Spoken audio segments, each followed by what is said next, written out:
हाँ जी 11th class. Yes बच्चे, आप अटेम्प्ट कर चुके हैं अपना फाइनल एग्जाम और आई होप आप अपनी अपनी तरफ से अपना बेस्ट करके आए हैं। आज मैं आपसे डिस्कस करने लगी हूँ इसका सॉल्यूशन में सेक्शन ए डिस्कस करूंगी मैं, जिसमें आपने 20 क्वेश्चन किए हैं 1 मार्क का। यस, फर्स्ट क्वेश्चन ये था बेटा, if p is equal to sine 15 degree plus cos 15 degree then 2p square minus 1 is equal to, ये वैल्यू आपको निकालनी थी। अब इस क्वेश्चन को करने के बेटा दो तरीके थे। साइन 15 कॉस 15 ही देख के कुछ बच्चे तो घबरा गए होंगे, आई नो, बट आपको मैंने कुछ समय पहले बेटा ये स्पेशल वैल्यूज बताई थी। स्पेशल वैल्यूज बताई थी, अगर आपको ये ध्यान रहती है एंगल्स 15 के लिए साइन 15 ये होता है, कॉस 15 ये होता है, तो आप बिल्कुल सबसे इजी तो आप इन वैल्यूज को ही यूज कर सकते थे। साइन 15 इज दिस,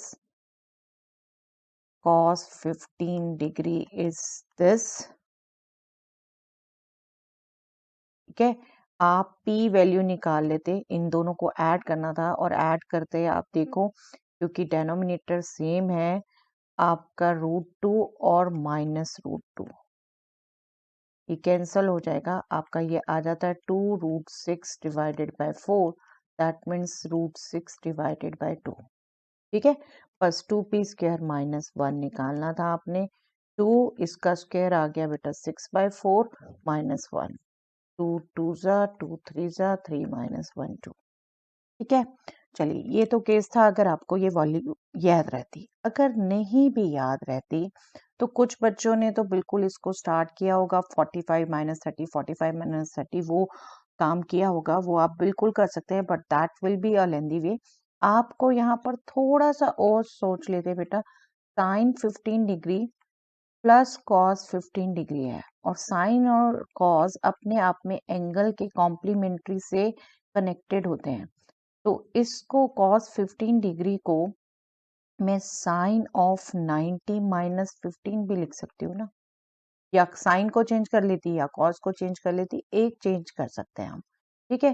साइन दूसरे को चेंज करने का फायदा नहीं, हमें जो चाहिए sign A plus sine B या cos A plus cos B इस ढंग से आए, वो लाना चाह रहे हैं, तो हमने इसको चेंज कर लिया बेटा, क्योंकि साइन और कॉस कॉम्प्लीमेंट्री एंगल से कनेक्टेड है। ये हो गया sine 90 minus 15, that is sine 75। अब बस sine A plus sine B का आप फॉर्मूला लगाते, that will be 2 sine A plus B 90 by 2 45 डिग्री, cos A minus B minus 60 by 2 cos minus 30, और हमें पता है cos minus theta is cos theta, तो हम उसको भी यूज कर लेते हैं। साइन 45 इज 1/√2, कॉस 30 इज √3/2, तो ये 2 से 2 कैंसल, ये आ गया हमारा √3/√2।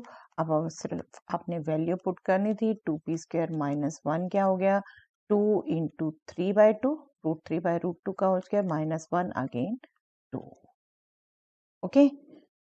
आई नो बेटा, बिल्कुल स्टार्टिंग ये क्वेश्चन थोड़ा सा टीडियस वन फेस करके कुछ बच्चों का कॉन्फिडेंस लूज हो जाता है और आगे गड़बड़ होनी शुरू हो जाती है, बट बेटा ये जो 15 मिनट्स रीडिंग टाइम मिलता है ना आपको, ये रीडिंग टाइम देने का पर्पस ही यही था कि आप साइकोलॉजिकली स्ट्रांग हों।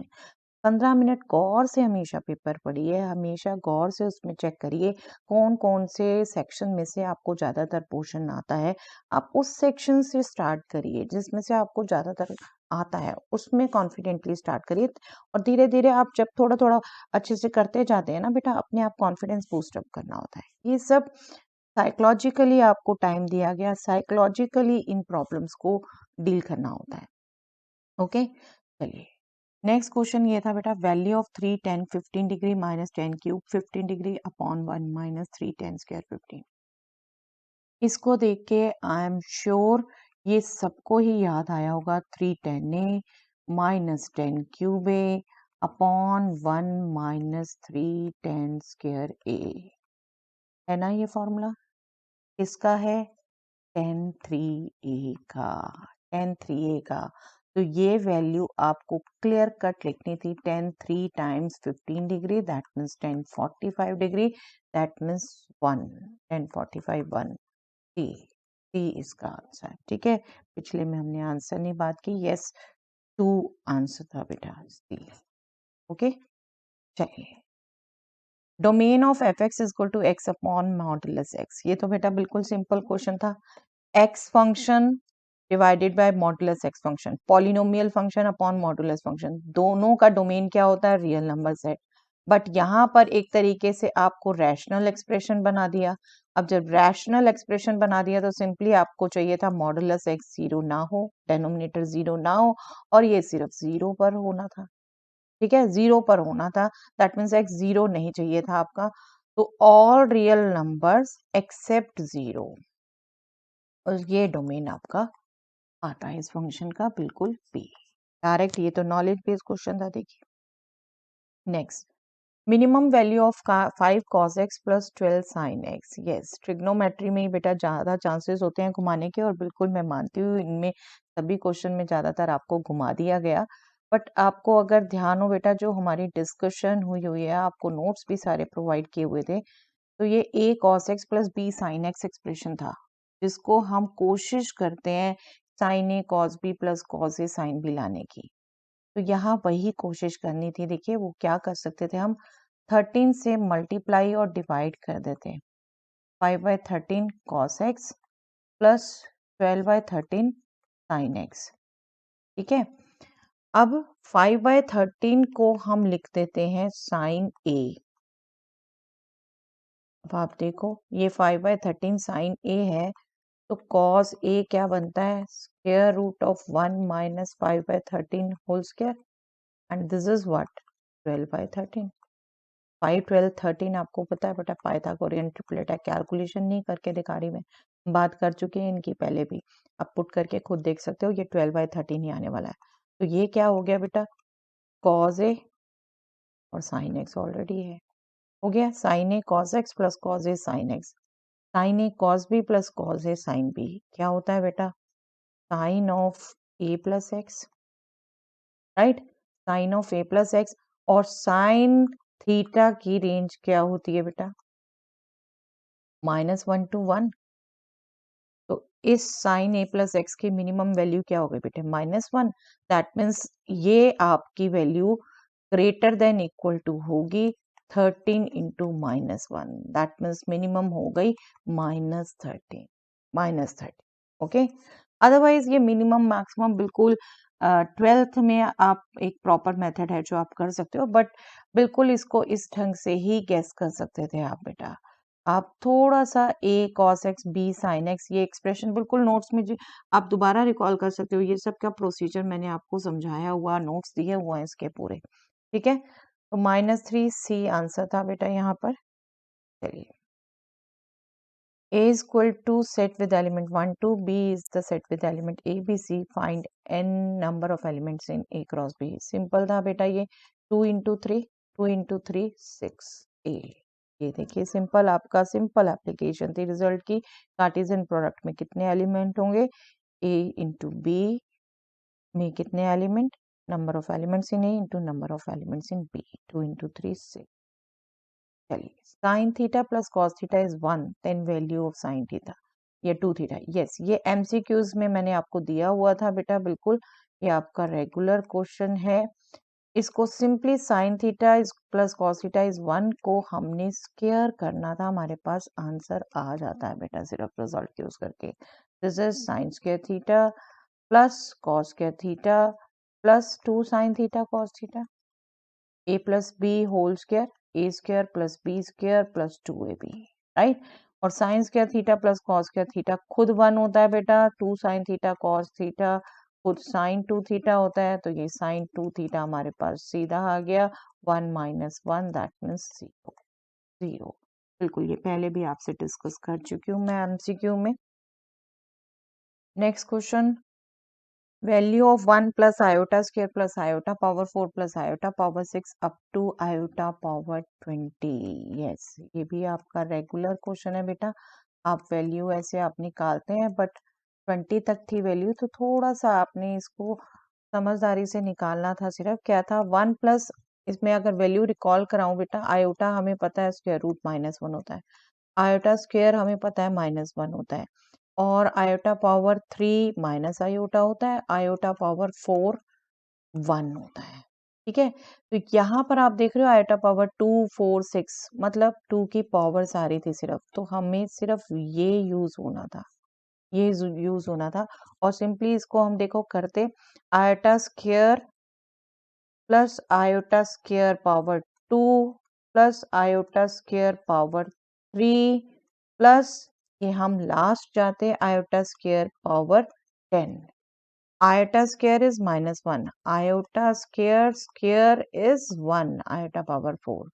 दैट मीन्स ऑड पावर जो होगी आयोटा स्क्वायर की वो -1 है, ऑड पावर जो होगी वो -1 देगी, और आयोटा स्क्वायर की जो इवन पावर होगी वो 1 देगी। -1 की even power odd power, simple rule आपको पता है, बस वही यूज करना था बेटा। आयोटा स्क्वायर हो गया -1, आयोटा स्क्वायर पावर 2 हो गया +1, iota square power 3 odd power हो गई -1। ऐसे ही आप कहाँ तक गए, iota square power 10 even power, that means +1 तक। अब ये लास्ट +1 है तो इससे पहले -1 होगा 0। ऐसे ही आपके दो दो पेयर, ये लास्ट +1 उससे पहले -1 0, इसका पीछे के साथ बन के बना होगा 0, तो बाकी सब 0 हो गए बेटा, सिर्फ 1 रह गया, सिर्फ 1 रह गया। ओके, तो यहाँ थोड़ा सा लॉजिक यूज करना था आपने, और थोड़ा सा अपने बेसिक नंबर्स की knowledge. Okay, if z is equal to x plus iota y lies in third quadrant, then conjugate of z upon z also lies in third quadrant। yes, ये थोड़ा सा आपने पूछने के साथ साथ कैलकुलेशन भी करनी थी बेटा। थर्ड क्वाड्रेंट में है, थर्ड क्वाड्रेंट में है, दैट मीन्स जो x और y है वो आपके दोनों ही नेगेटिव है। थर्ड क्वाड्रेंट इसमें x और y दोनों ही नेगेटिव होते हैं, राइट। तो यहाँ पर जो आपने कहा, आपको कहा गया था conjugate of z upon z, इसको करना क्या था बेटा, एग्जैक्ट कॉम्प्लेक्स नंबर आएगा तब आप देख पाओगे उसको कि वो कहाँ थर्ड क्वाड्रेंट में लाई कर रहा है, तो कब लाई कर रहा है। तो आपका इसका करने के लिए, आपको इसको कैलकुलेट करने के लिए क्या करना होता है, इस डेनोमिनेटर के कंजुगेट से ही मल्टीप्लाई करना होता है, राइट। डेनोमिनेटर के कंजुगेट से मल्टीप्लाई करोगे तो ऊपर तो हो गया कंजुगेट का स्क्वायर, और नीचे हो गया कॉम्प्लेक्स नंबर इनटू कंजुगेट। अब कंजुगेट का square x plus iota y का conjugate x minus iota y इसका स्क्वायर, और डेनोमिनेटर में हो गया बेटा modulus z square. Modulus z square खुद में पॉजिटिव है, तो सिर्फ आपका इफेक्ट का आना था न्यूमैरेटर से। अब इसको हम खोल दें बेटा, इसको हम खोल दें तो हमारे पास एग्जैक्ट कॉम्प्लेक्स नंबर फॉर्म आ जाएगी। इसको हम ओपन कर रहे हैं, वही a minus B whole square X square और iota square Y square minus Y square हो जाएगा बेटा रियल पार्ट, और इमेजिनरी पार्ट हो जाएगा 2xy आयोटा। अब हम देख चुके मॉडुलस z स्क्वायर तो पॉजिटिव है, हमें सिर्फ ऊपर के बेस पे देखना है। अब देखो एक्स वाई दोनों नेगेटिव हैं, तो इनका प्रोडक्ट क्या होगा, positive, that means minus x y होगा नेगेटिव, तो ये इमेजिनरी पार्ट तो नेगेटिव हो गया, थर्ड क्वाड्रेंट की कंडीशन को सेटिस्फाई कर रहा है ऑटोमेटिकली, कोई एक्स्ट्रा कंडीशन नहीं आई। लेकिन इसमें क्या होगा, ये नेगेटिव कब होगा बेटा, डेनोमिनेटर तो पॉजिटिव है, x square minus Y square less than 0 होगा, तब ये हमारा नेगेटिव होगा। ठीक है, इसमें भी अगर आप देखो x प्लस वाई और x माइनस वाई, ये दो चीजें बनती हैं। अब x प्लस वाई तो खुद नेगेटिव है, क्योंकि x y दोनों नेगेटिव हैं, तो x प्लस वाई भी नेगेटिव ही होगा ना। तो x माइनस वाई क्या चाहिए बेटा, ये पॉजिटिव चाहिए जब प्रोडक्ट को नेगेटिव होना है। ठीक है, यही थोड़ा सा नंबर्स की पॉजिटिव नेगेटिव सेंस को यूज करना था, और मुझे लगता है थोड़ा क्वाइट 1 मार्क के लिए थोड़ा लेंदी था सोचना। चलिए एनीवे, जिनकी नंबर इनकी ये नॉलेज स्ट्रॉन्ग थी बेटा वो कर पाए होंगे बिल्कुल। x प्लस वाई नेगेटिव हो गया, तो x माइनस वाई पॉजिटिव होना चाहिए क्योंकि प्रोडक्ट नेगेटिव है, तो x minus y positive, that means x greater than y होना चाहिए, ये कंडीशन आनी चाहिए। ये देखो, ओके, जीरो भी जोड़ रखी है साथ में, तो देखो जीरो अगर हम साथ में जोड़ते हैं बेटा, x और y तो खुद दोनों नेगेटिव है, तो दोनों को लेस देन 0, इसमें पॉजिटिव कहा है तो ये तो कैंसल, ये कैंसल, ये इसमें दोनों को नेगेटिव कहा है, तो इसमें आपको देखनी थी x ग्रेटर देन y, जिसमें कहा है ये तो x लेस देन y का है, यस इसमें कहा है x ग्रेटर देन y, तो बी आंसर था बी। थोड़ी सी कैलकुलेशन भी, थोड़ी थिंकिंग प्रोसेस में रिजल्ट भी ज्यादा थे बेटा। बिल्कुल आई नो ऐसे क्वेश्चन से बिल्कुल घबराए होंगे, बट फिर बात वही आती है बेटा, 15 मिनट वाइजली यूज करते आप, बिल्कुल मार्क करके रखते कि हाँ कौन कौन से क्वेश्चन आपको कॉन्फिडेंटली आते हैं, वो पहले करते हैं, फिर न्यू क्वेश्चन फेस करते हैं। ठीक है, चलिए एनीवे अब तो जो हो गया उससे नहीं घबराना बेटे, जो हो गया रिजल्ट आएगा, आप अगले पेपर आपने अच्छे से करने हैं। यस, वैल्यू ऑफ दिस, देखिए बिल्कुल मॉडुलस की सिंपल प्रॉपर्टी का क्वेश्चन था बेटा, और हम कर चुके हैं इसको पीछे भी डिस्कस। बैलेंस अपने आप कुछ कुछ क्वेश्चन से हो जाता है, कुछ टफ है तो कुछ सिंपल भी है। देखिए मॉडुलस की प्रॉपर्टीज यूज करनी थी हमने, न्यूमैरेटर का मॉडुलस डिवाइडेड बाय डेनोमिनेटर का मॉडुलस, ठीक है, लेकिन न्यूमैरेटर में भी क्योंकि प्रोडक्ट है तो हमने वहां भी प्रॉपर्टी यूज कर ली, modulus of first number into modulus of second number. मैं आपको ये लिख के दोबारा बता देती हूँ, इसका modulus that means modulus of z1 upon modulus of z2, और प्रोडक्ट का modulus that means modulus of z1 into modulus of z2। ये दो प्रॉपर्टीज यूज की हैं और ये बिल्कुल हम रिसेंटली डिस्कस भी कर चुके हैं। मॉडुलस क्या होता है, मॉडुलस भी रिकॉल करवा देती हूँ बेटा, z अगर a प्लस आयोटा b है तो modulus z square root of A square plus B square, बस ये कैलकुलेट करना था। देखिए square root of 1 square plus 1 square 2, next में हो गया square root of 2 square 4 plus 1 5, और डेनोमिनेटर में हो गया square root of 3 square plus 1 square 10। ये तो कैंसिल हो गया बेटा, पूरा 1 आ गया। न्यूमैरेटर में भी स्क्वायर रूट 10, डेनोमिनेटर में भी स्क्वायर रूट 10, 1। ओके, देखिए पिछले क्वेश्चन को इस क्वेश्चन ने कंपनसेट कर दिया, यही लाइट था, तो बैलेंस हो जाता है कहीं ना कहीं, बस आप अपना मेंटल बैलेंस मत खोइए, साइकोलॉजिकली डील करिए पेपर को।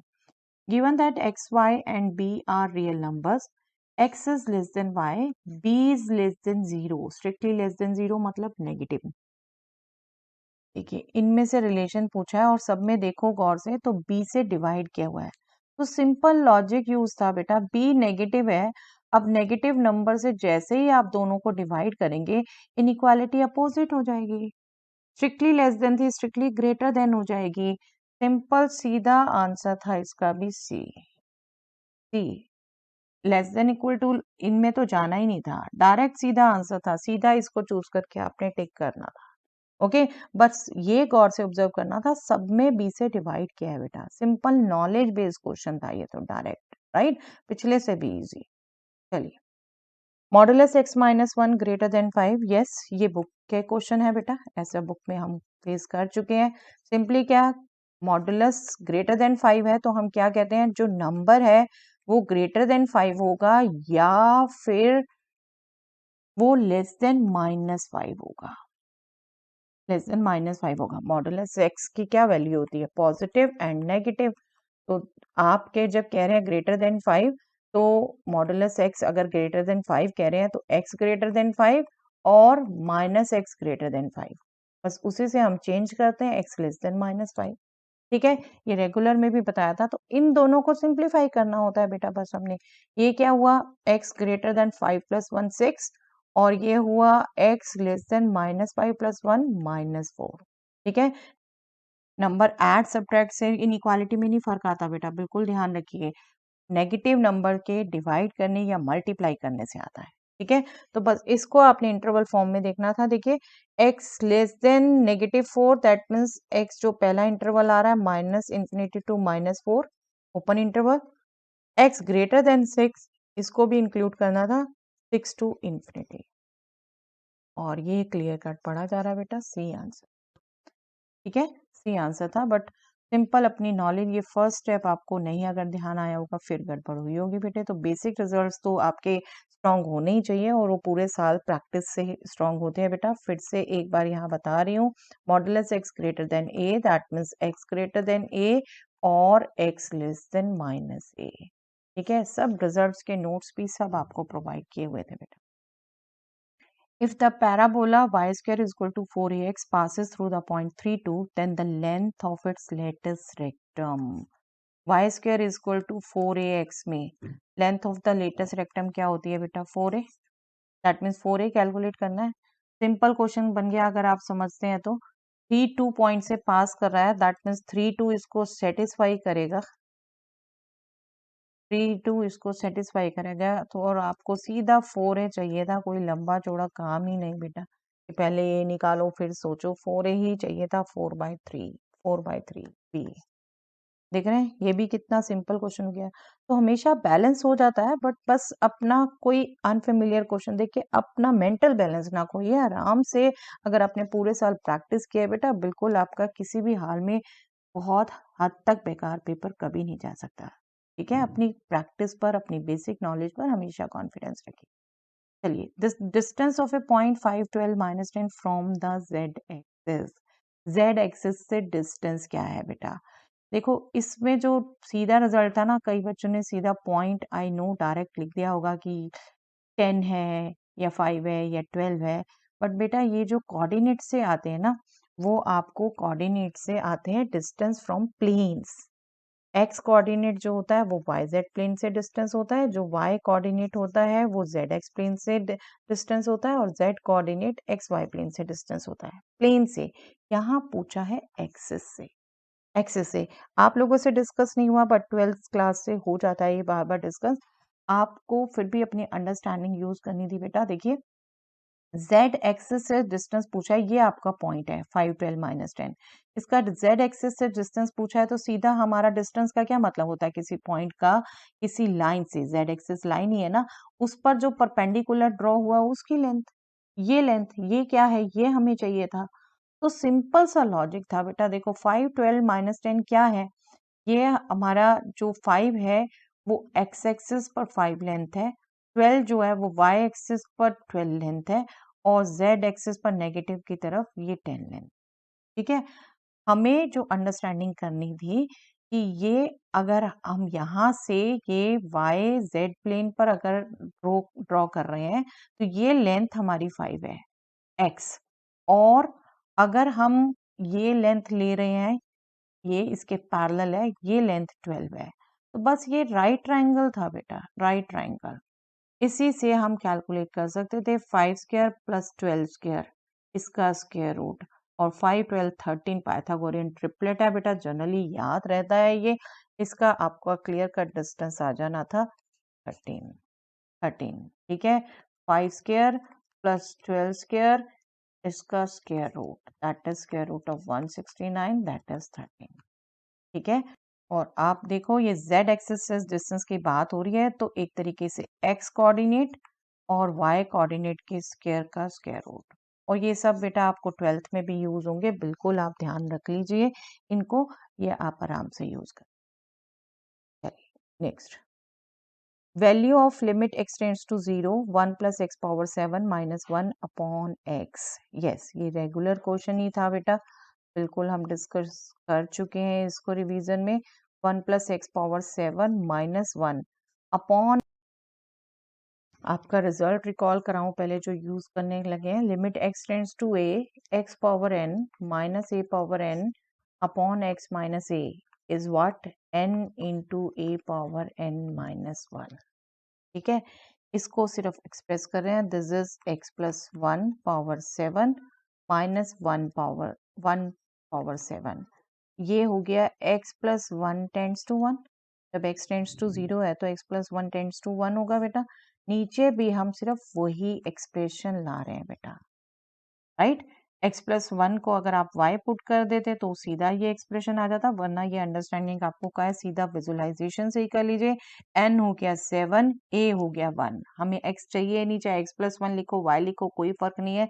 तो 7 × 1 power 6, that means 7। Okay, simple expression देना था, और ये बिल्कुल रिवीजन में हम बात कर चुके हैं। चलिए, limit x tends to 0 1 - cos 4x divided by x square. Yes, ये भी आपका एक तरीके से रेगुलर क्वेश्चन था बेटा। 1 - cos 2x, cos 2a,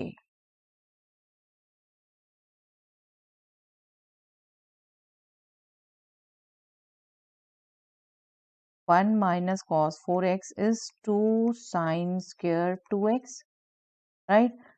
हमने क्यों चेंज किया? 1 minus cos 4x upon x भी डायरेक्ट यूज कर सकते थे, but 1 upon x again not defined हुआ, ठीक है। तो हमने स्क्वायर फॉर्म में चेंज किया। स्क्वायर फॉर्म में चेंज करके अब सिंपली देखिए साइन स्क्वायर 2x है, तो 2x और पावर में है, तो मुझे इसके साथ 4 मल्टीप्लाई चाहिए, तो मैं डिवाइड भी करूंगी 4 से, एक तरीके से 4 से होल को डिवाइड एंड मल्टीप्लाई करूंगी। ये 2 कांस्टेंट बाहर ले आती हूँ मैं बेटा, 4 कांस्टेंट बाहर ले आती हूँ। whenever x tends to 0, 2x will also tends to 0, तो ये हमारा बन गया sin 2x divided by 2x का होल स्क्वायर। लिमिट का अलजेब्रा यूज कर लिया हमने, limit of sin 2x upon 4x square. Let me right, confusion नहीं होना चाहिए, बट रिवीजन में हम इसकी बात कर चुके हैं बेटा। sin square sin 2x upon 2x into sine 2x upon 2x, ये लिख सकते हैं ना। तो इस पर लिमिट अप्लाई किया, अलजेब्रा यूज किया, तो दोनों में सेपरेटली लिमिट हो जाएगी, और दिस इज 1, दिस इज 1, तो 8 into 1 square is nothing but 8।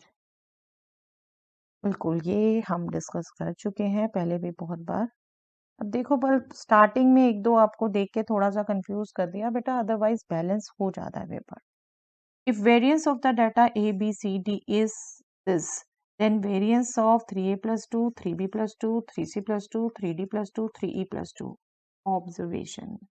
Observation बेटा, इस क्वेश्चन को देख के आई नो बहुत बच्चे घबराए, लेकिन ऑब्जर्वेशन बेटा देखो, A, B, C, D, E, इनका वेरिएंस आपको बोला है 2032।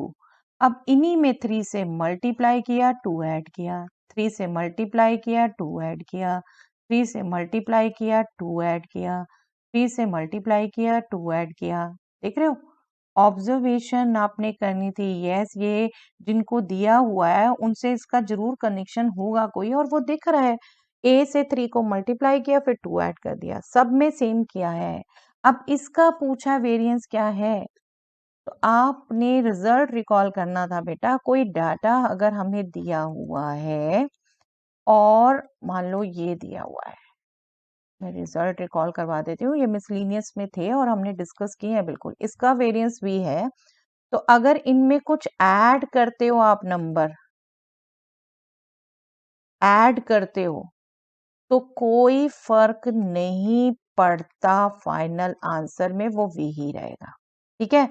अगर मल्टीप्लाई करते हो कोई नंबर, सेम नंबर आप मल्टीप्लाई कर रहे हो, तो आपका variance A square times V हो जाता है बेटा, ए स्क्वायर टाइम्स वी हो जाता है।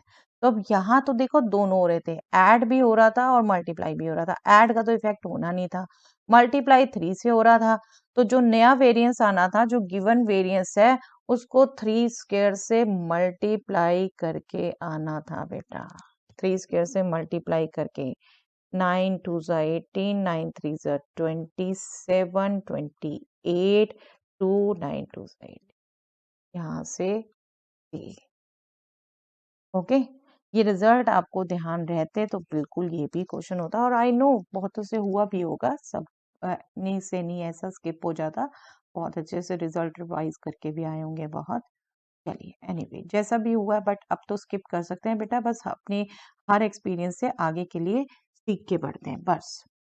If A and B are two mutually exclusive and exhaustive events, then probability A plus B is equal to, yes। देखो, दो इवेंट A एंड B है, म्यूचुअली एक्सक्लूसिव का क्या मतलब हुआ, उनमें कुछ भी कॉमन नहीं है, A intersection B is 5। Exhaustive का क्या मतलब हुआ, A union B complete sample space है, ठीक है। अब एक आपको एडिशन थ्योरम दी हुई थी बेटा, एडिशन थ्योरम, बस उसका यूज करना था आपको। Probability A plus probability B देख के रिकॉल होना चाहिए था। प्रोबेबिलिटी ए यूनियन बी, तो सैंपल स्पेस की प्रोबेबिलिटी हो गई, क्या होगी 1। Probability A plus probability B हमने कैलकुलेट ही करना है, और ए इंटरसेक्शन बी नल हो गया, नॉट हैपनिंग, इम्पॉसिबल इवेंट, उसकी प्रोबेबिलिटी 0। तो आपके पास सीधा आ गया बेटा, probability A plus B is 1 1। Okay, simple understanding, अगर टर्म समझते हैं तो सिंपल अंडरस्टैंडिंग थी बेटा और एडिशन थ्योरम यूज होने। Okay, next, 7 persons are to be seated in a row. The probability that 2 particular persons sit next to each other is, yes, I know इस question से भी बहुत बच्चे घबराए, बट बेटा परमुटेशन कॉम्बिनेशन और probability का कॉम्बिनेशन था सिर्फ, और कुछ नहीं। देखिए 7 पर्सन को साथ में बैठाया जा रहा है एक रो में, क्या प्रोबेबिलिटी होगी कि कोई 2 पर्सन ए बी कह लो साथ में बैठते हैं, साथ में बैठते हैं, तो उनके साथ में बैठने के कारण जैसे हमने डिजिट्स लेते हैं, लेटर्स लेते हैं, साथ में होनी चाहिए। 7 में से इन 2 को निकाल दिया, बट इन दोनों को साथ में बैठना है तो एक ऐड कर दिया, तो एक तरीके से ये 6 पर्सन्स का अरेंज करना है, और 6 पर्सन में से भी इन 2 के बैठने की क्या हो गए चांसेस, ए बी या फिर बी ए, ऐसे बैठेंगे, ये 2 प्रोबेब इनकी हो गई। अब 6 को अरेंज करना है, 6 को अरेंज करना है, अरेंजमेंट है। 7 में से 7 का अरेंजमेंट बेटा 7 फैक्टोरियल, ये टोटल बेस हो गई, और फेवरेबल केसेस क्या हो गए, 6 को अरेंज करना है और इनमें से भी ए बी 2 वेज से बैठ सकते हैं। बस ये आंसर था बेटा, ये आंसर प्रोबेबिलिटी में कन्वर्ट कर देना था बस इसको। ये आपका हो गया 7 into 6 factorial, cancel 2/7, total cases 7 factorial, favourable cases 2 into 6 factorial, 2/7 सी, मोस्टली का आंसर सी था। ओके, तो सिर्फ नया क्वेश्चन फेस करके एकदम घबरा मत जाओ, उसे पार्ट बाय पार्ट पढ़ो, और यही मैंने अपनी सजेशंस में आपको स्पेशली बोला था बेटा, आपको सजेशंस रिटर्न में भी भेजी थी। चलिए एनीवे, जो होना होता है, आगे के लिए सीखते हैं। In the following questions, a statement of assertion A is followed by a statement of reason R. Choose the correct answer out of the following choices. आपको पता है 4 choices, A and R both are true. R is the correct explanation of A. दोनों को पढ़िए, दोनों अगर सही है तो करेक्ट एक्सप्लेनेशन भी है आर ए का, तो ए चूज करिए, करेक्ट एक्सप्लेनेशन नहीं है तो बी चूज करिए, ए ट्रू बी आर फॉल्स है तो सी चूज करिए, ए फॉल्स आर ट्रू है तो डी चूज करिए। हम रेगुलर आपको प्रैक्टिस करा चुके हैं एक्सर्शन रीजन की बहुत बेटा, ये ऑप्शंस याद हो गई होंगी अब तक आपको। चलिए एक्सर्शन क्या थी पहली, 8 identical balls can be arrange in 4 places in 8C4 ways. Yes, देखिए 8 आइडेंटिकल बॉल्स हैं एक जैसी, उन्हें 4 प्लेसेस में अरेंज करना है, तो एक तरीके से तो काम ये हो गया ना कि उनका सिलेक्शन करना है, क्योंकि कोई फर्क नहीं पड़ता जब सेम है तो कौन सी कहाँ रखी जाए, कोई फर्क नहीं पड़ता। जैसे ए लेटर्स कोई अरेंज करना है, कौन सा कहाँ बिठाया जाए, कोई फर्क नहीं पड़ता। तो एक तरीके से 8 में से 4 का सिलेक्शन ही हो गया, राइट? तो ये स्टेटमेंट करेक्ट है। When things are identical, permutation becomes combination. Yes, rather हमने यही यूज किया है बेटे, हमने यही बात की, जब सेम चीजें हैं तो एक तरीके से हमें 4 को अगर बिठाना है तो 4 का सिलेक्शन ही रह गया, अरेंजमेंट तो कहीं कोई फर्क नहीं पड़ता कहाँ किसको बिठाओ।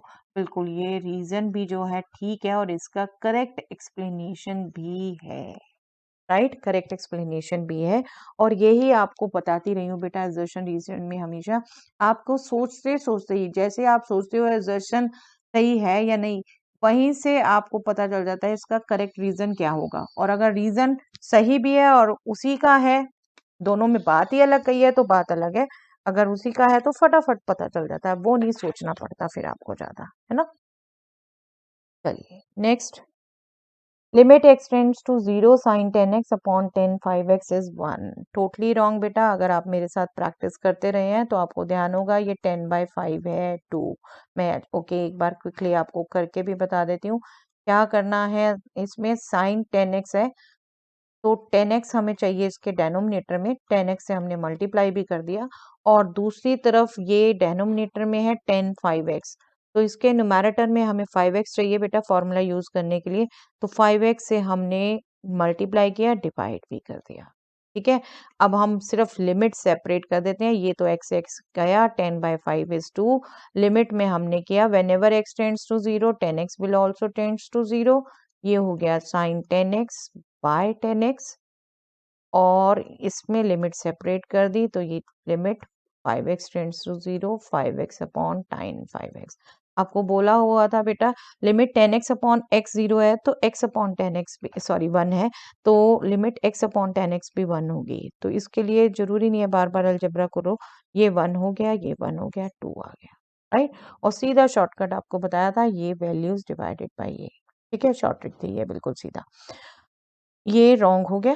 ओके, रीजन देखते हैं। Limit x tends to 0 sin x upon x is equal to 1, yes यही रादर यूज भी किया हमने, ये करेक्ट भी है, बट assertion ही फॉल्स है। assertion false, reason true, that means D is the answer, D is the answer। Okay, चलिए that's all for the day बेटा।